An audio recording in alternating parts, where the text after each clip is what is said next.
Ce matin, je lui tire mon chapeau, comme tous les jours, parce qu'elle sait parler avec excellence de l'artisanat et de l'excellence à la française. Nathalie, coup de chapeau. Ce matin, Laurent, direction Chazelles-sur-Lyon, une ville qui s'est fait un nom grâce aux chapeaux en feutre de luxe. Et cette région, au début du XXe siècle, a connu jusqu'à 28 usines, 2500 ouvriers dédiés aux chapeaux. Aujourd'hui, malheureusement, toutes ces usines ont fermé. Mais heureusement, les amis, il y a le musée de Chazelles et son atelier qui perpétue cette tradition. Et c'est là où je vous emmène à la découverte des 2 corps de métier indispensables pour faire un chapeau, la modiste et le formier.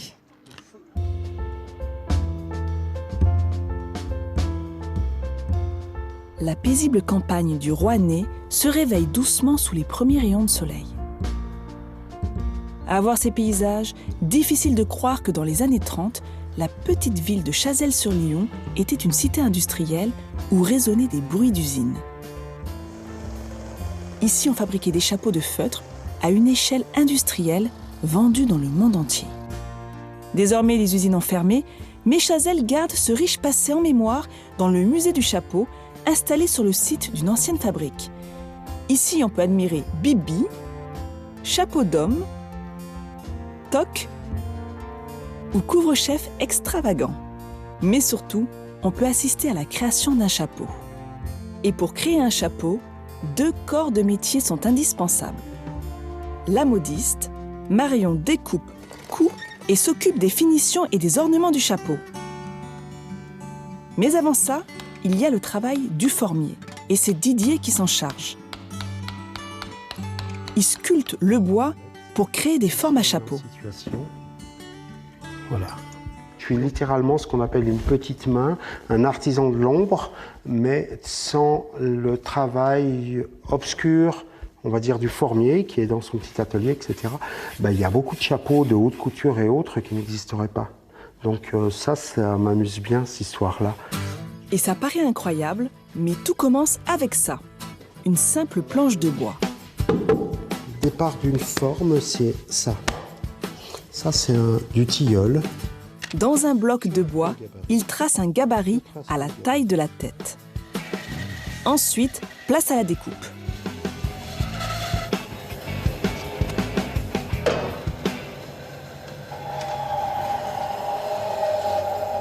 Et là, en l'occurrence, j'ai le volume suffisant pour pouvoir tailler une calotte à l'intérieur.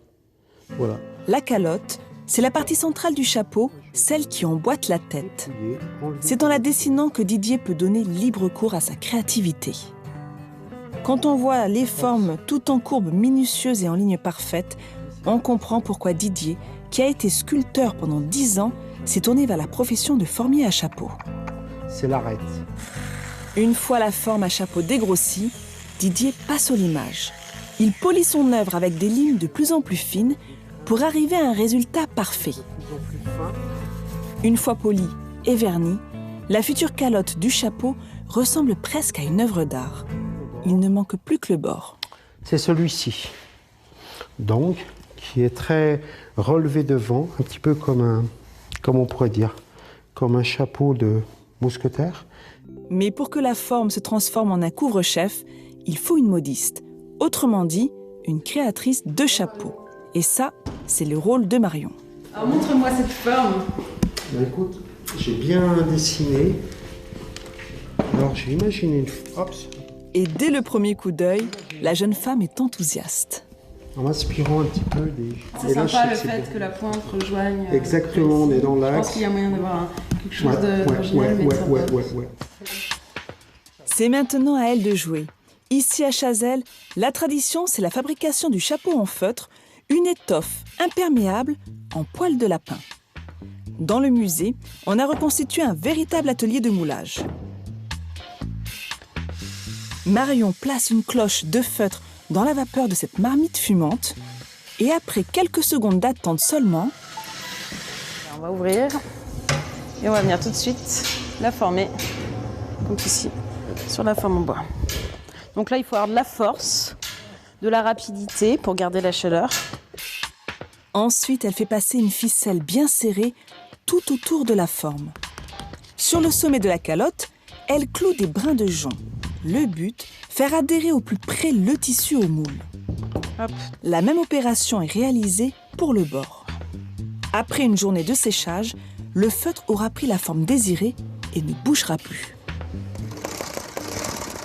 C'est dans son atelier au sein même du musée que Marion s'attaque maintenant à la garniture du chapeau, c'est-à-dire aux finitions.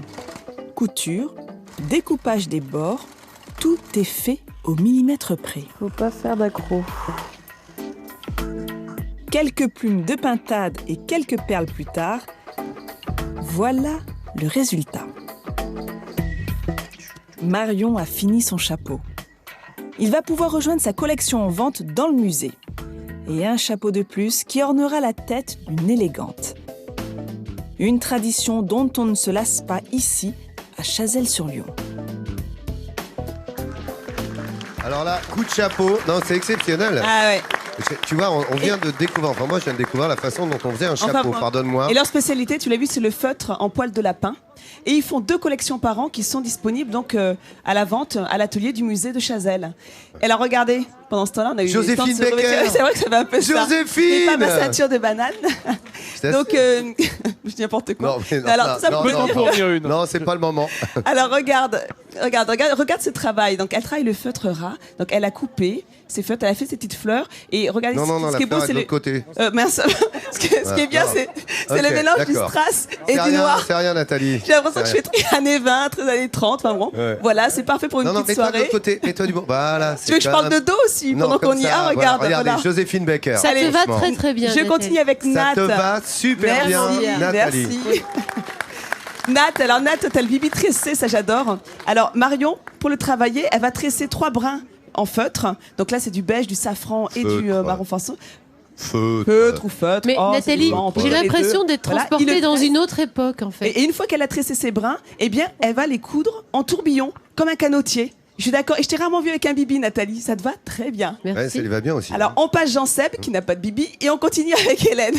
Hélène, toi, t'as un chapeau écaillé, un bibi écaille. Alors, tu me l'as mis sur la tête, mais je ne sais pas à quoi je ressemble. Attends, je vais regarder. Regarde, bah, vas-y, tourne-toi, vu qu'on Vas-y, doit tous se regarde dans tourner ton aujourd'hui. miroir. Et donc Ah, là, très elle aide joli d'un aussi, emporte-pièce.